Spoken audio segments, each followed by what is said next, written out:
Então, pessoal, retomando a nossa gravação, né, o nosso quinto vídeo, onde nós vamos trabalhar agora com o fator CP, que seria de cobertura e práticas conservacionistas. Então, a gente vai fazer basicamente, ou praticamente a mesma coisa que a gente fez com a erodibilidade do solo. Então, com o objetivo de tornar o vídeo até mais curto, eu vou escolher um método de conversão do dado vetor em raster. O que vai ter de diferente aqui vai ser o seguinte: nós vamos utilizar uma operação entre colunas, porque o fator CP ele é conjunto, né? Eu poderia gerar uma camada só para o C e uma camada só para o P e depois botar tudo no produto, mas para que a gente vai ter uma complexidade tão grande se a gente pode simplificar, não é?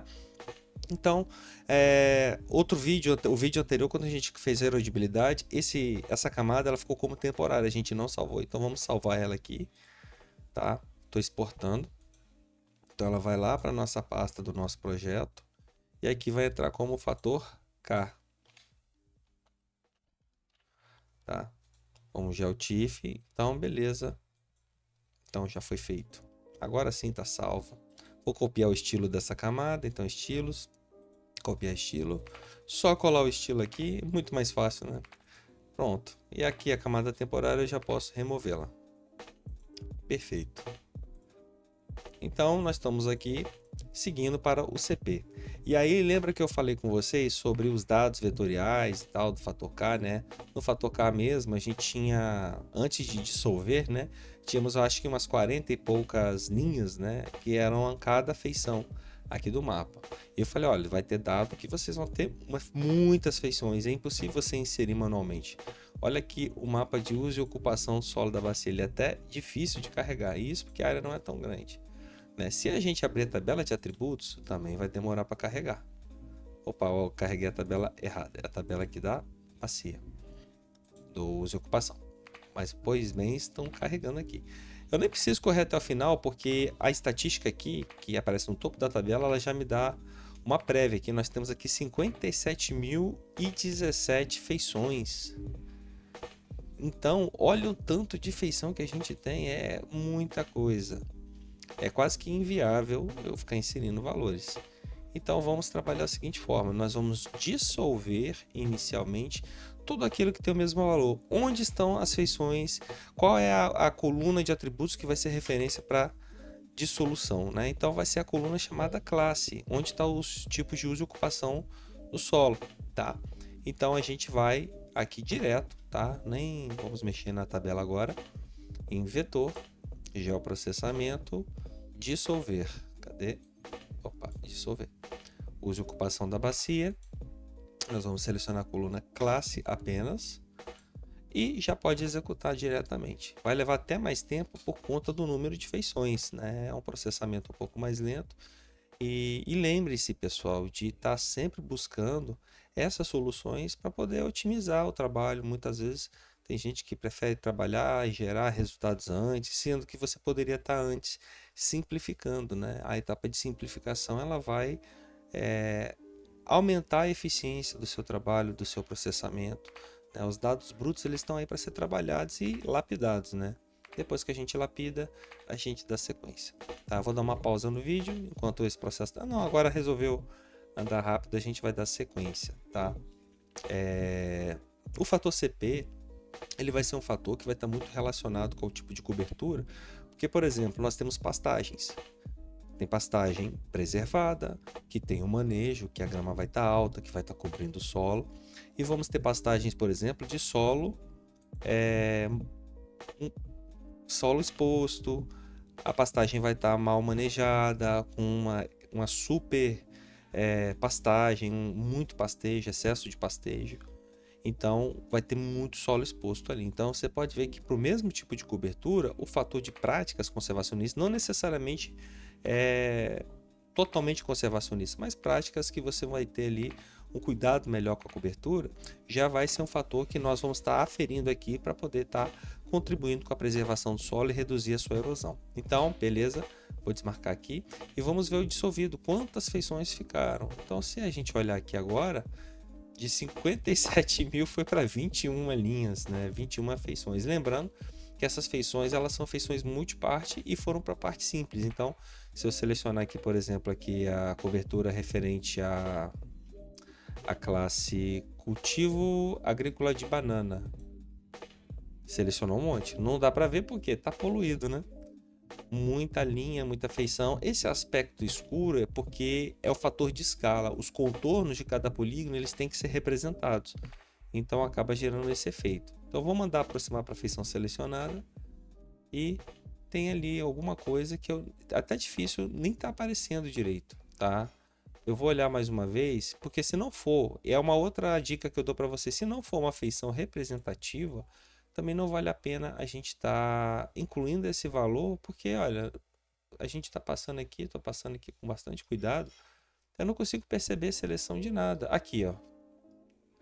Por que não foi direto para a seleção? Porque ela está nas bordas, então tá aqui, ó. Beleza. Só nessa parte mesmo. Aqui tem uma coisa muito pequena, é até difícil enxergar, então a gente vai manter, tá? Bom, agora nós vamos fazer o seguinte, nós vamos olhar, tá? E semelhante que a gente fez o fator K, a gente simplificou, considerou alguns tipos de solo como uma aproximação. Aqui para o fator CP a gente vai fazer da mesma forma, tá? Porque é complicado, é muito tipo de cultura e nem os experimentos práticos os caras conseguem gerar esse volume de informação para ter na literatura. Então a gente sempre trabalha com algumas aproximações. Então nós vamos agora, né, para a tabela das práticas conservacionistas. Então se a gente desmarcar aqui e jogar o CP, eu vou jogar o CP fator aqui em cima que eu não preciso de desmarcar aqui, tá? Então eu vou me aproximar e a gente vai até a tabela. Então como vocês podem ver, a tabela está aqui. Lembrando que esses valores, quando eles são próximos a 1, eles estão favorecendo o produto. A equação universal do Pedro de Solas é um produto direto de diversos fatores. Então, se for 1 aqui e for 1 aqui, você está permitindo que os valores sejam maiores. Quanto mais fracionado for esse número, mais tendendo a zero, melhor. Por quê? Ele vai gerar um efeito de atenuação nas outras variáveis, que são erosividade, erodibilidade, fator LS, tá? Vou dar um exemplo para vocês. Aqui nós temos água. A água não sofre erosão, né? Seria engraçado imaginar isso. Então, o C vai ser 0 e P 0. Quando a gente fizer o produto direto, a erosão vai ser 0. Áreas úmidas também não vai ter erosão. Por que áreas úmidas não vai ter erosão se tem solo? Porque a área úmida é a área de acumulação. Então, a tendência é ela receber sedimento e não perder esse sedimento, a não ser que aconteça alguma coisa. O solo ele vai perder muito pouco de cobertura e prática conservacionista vai considerar-se zero porque a rocha em si ela não tem o que ser feito, tá? Aí nós temos aqui uma monocultura, que no caso é a cana de açúcar, que ela vai ser uma referência para a gente, né? Para as outras práticas de agricultura aqui, tá? 0,65 e 0,5. Se fosse uma prática ali, que sistema agroflorestal e não sei o que, aí esse valor de P seria mais próximo de 1 e aí a gente geralmente teria um efeito melhor, tá? Então vamos atribuir esses valores para a nossa tabela aqui do CP, tá? Lembrando aqui que como é um recorte, essas informações de área elas não são úteis. Aqui tem a codificação do IBGE também. A gente pode estar aqui na edição removendo algumas colunas que a gente não vai trabalhar, essa codificação, essa de microestado, código, a legenda também, a sigla da legenda, eu acho que não vai valer a pena agora, a gente não pode manter. A área, sem dúvida nenhuma, vamos remover, e até o município também. A gente não está trabalhando com esse conceito, a gente vai trabalhar só com a quantificação. Então, ok. E agora a gente vai criar uma nova coluna daquela forma. O nome vai ser fator. Aí a gente vai criar uma coluna para cada fator. Uma para o C e outra para o P. Então, fator underline C. Um número real. Com precisão 4.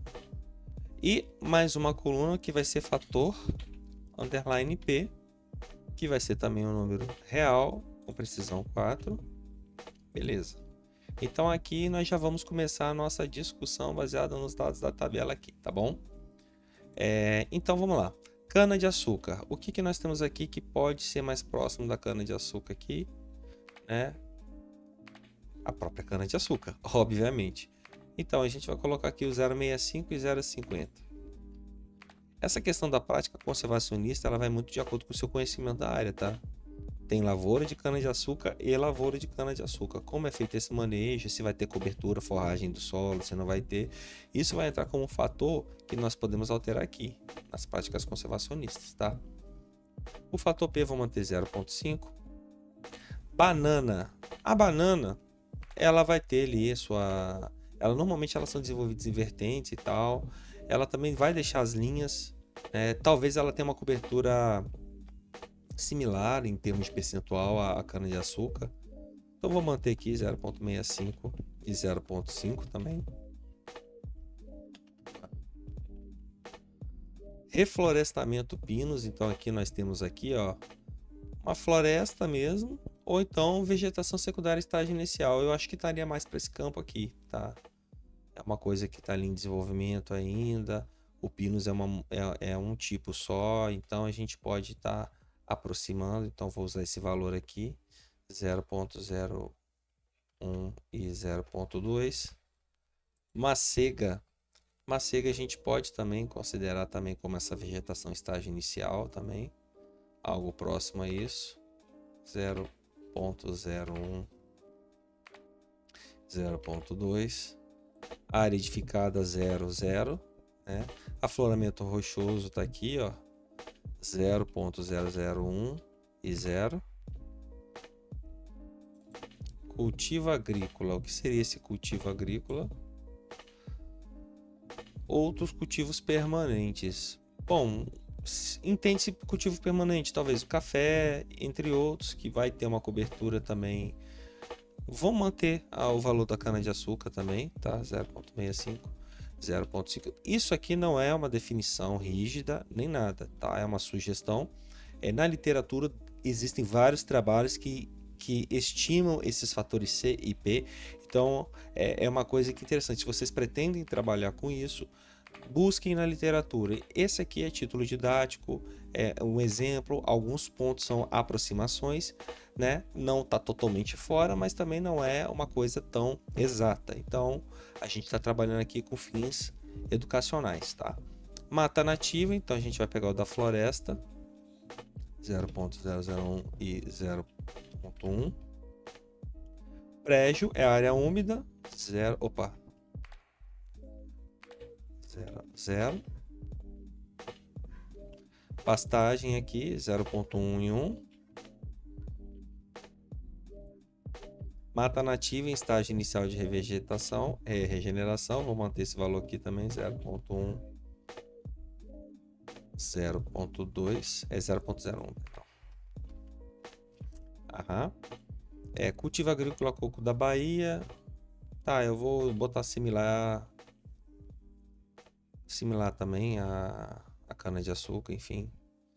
0,65, 0,5. Outros cultivos temporários, 0,65, 0,5. Vamos manter. Seringueira, eu vou usar similar do Pinus, que a gente pegou essa aqui em secundário estágio inicial. Então, vou botar aqui 0,01 e 0,2. Extração mineral, ela vai ser algo assim. Do que a gente está tratando? É rocha ornamental, tirando só de rocha? Cava a céu aberto, como uma mina de ferro? É uma coisa complicada, né? Vamos considerar que seja uma atividade de cava a céu aberto que ela é extremamente danosa. Então a gente vai pegar aqui a pior referência que a gente tem aqui, né? Que basicamente vai ter só solo exposto sujeito à erosão. Então vamos botar o C e o P aqui 1. Mas se fosse, por exemplo, extração de rocha ornamental, em que já está tudo decapeado e só tem rocha, seria algo próximo a próprio afloramento rochoso, tá? Massa d'água é 0,0. Reflorescimento eucalipto, critério aqui do Pinus também. Então 0,01 e 0,2. Campo rupestre, vou também adotar o mesmo critério. Cultivo do café, que entra naquele da cultura permanente, né? Eu acho que é na cultura permanente que a gente acabou colocando. Deixa eu só conferir. Uma cega edificada, cultivo agrícola. A gente vai manter o tal da cana de açúcar mesmo. 0.65, 0.5. Solo exposto, né? Não tem o que falar. E outros, o que seriam outros, né? Então a gente vai colocar um valor referente à agricultura. Por que agricultura? Porque a agricultura é o que predomina normalmente, por exemplo, do uso e ocupação da terra, a gente vai pegar valores superiores a 65% para mais percentual que vai ser agricultura ou pastagem. Então eu poderia tanto utilizar pastagem, na verdade, é o que seria o que mais representa. Então esses outros aí, por exemplo, eu poderia colocar a pastagem, tá? Então eu posso botar o 0.1 e 1, tá? Depois eu vou até ver aqui, vamos ver agora o que seria essa pastagem. Então a gente vai direto aqui para a camada selecionada. Tá no modo de edição, por isso que fica esse aspecto aqui que são os nós, tá? Então a gente pode salvar saindo do modo de edição, tá? Que aqui isso some. Se a gente utilizar uma imagem do Google Earth para dar uma olhada por baixo, né? Só para ter uma noção, então a gente pode ver. É área construída, né? Em alguns pontos, né? Então assim, estão usando isso para outras coisas. Vamos ver aqui para cá, né? Se refere a isso. Porque se for, a gente muda para urbano, tá? Vamos mudar para urbano, né? Eu acho que é o que equivale ao urbano aqui na nossa tabela do CP. Se a gente olhar, a área urbana nem tá aqui, mas eu vi no artigo que botou tudo zero. Então eu vou manter zero aqui. Vou botar no modo de edição. 0, 0. Beleza. E sair do modo de edição agora. Agora a gente pode de fato voltar para a nossa camada. Vou até desmarcar isso aqui, não tem necessidade. E nós vamos agora para a parte que interessa, que é converter para raster. E depois a gente vai fazer o produto. Ah, sim! Antes disso, na tabela de atributos, a gente tem que fazer o produto entre as colunas, né? Então a gente vai utilizar a calculadora de campo. Um detalhe é o seguinte, a gente pode botar no modo de edição e ir na calculadora de campo, mas se a gente não fizer isso, se for direto para a calculadora de campo, ela automaticamente entra no modo de edição e sai, tá? Então a gente pode vir aqui, vamos criar uma nova coluna, então essa coluna vai ser fator CP, tudo junto, tá? É real, cadê? Inteiro real, botar precisão 4 mesmo, tá? E nós vamos colocar aqui em campos e valores, fator C vezes o fator P. E agora é só executar. E pronto, nós temos aqui o fator CP na nossa mão agora, pronto para se transformar em um dado matricial.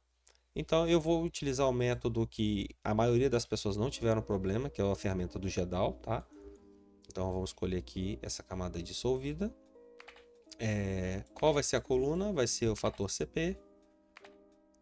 Unidade, tamanho de saída vai ser unidade referenciada para 30 e 30. Lembrando que pixel unidade referenciada, a unidade referenciada nós estamos utilizando o sistema das coordenadas, então o sistema métrico, então 30 refere-se a metros. Quando a gente fala em pixel, vai depender do fator de escala e aí vai ser calculado aí. A gente está botando 30, vai ser 30 o quê? 30 pixels, que pode dar uma complicação, tá?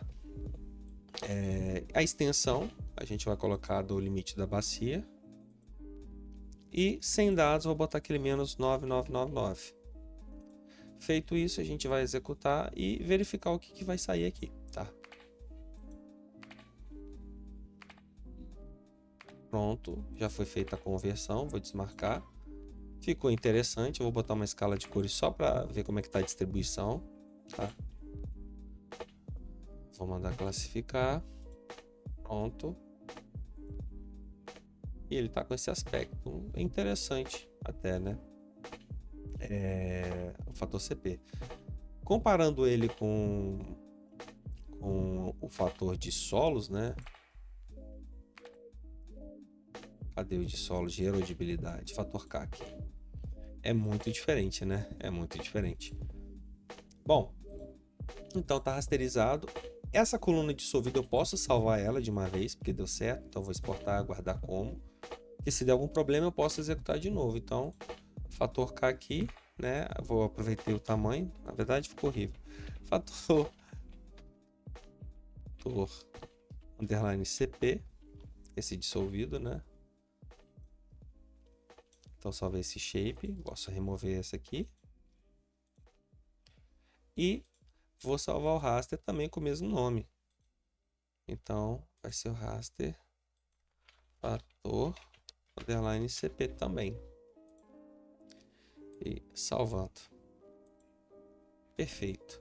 Vou copiar o estilo, né? Colar aqui.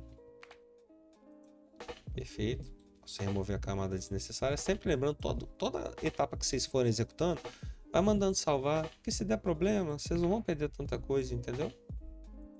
E com isso a gente conseguiu determinar todos os fatores, tá, da perda de solo. Então, vou encerrar por aqui. E o último vídeo a gente vai gerar o resultado final, alguns pontos de discussão e também algumas sugestões para se trabalhar com algumas estatísticas. Então é isso, eu vou concluindo o vídeo.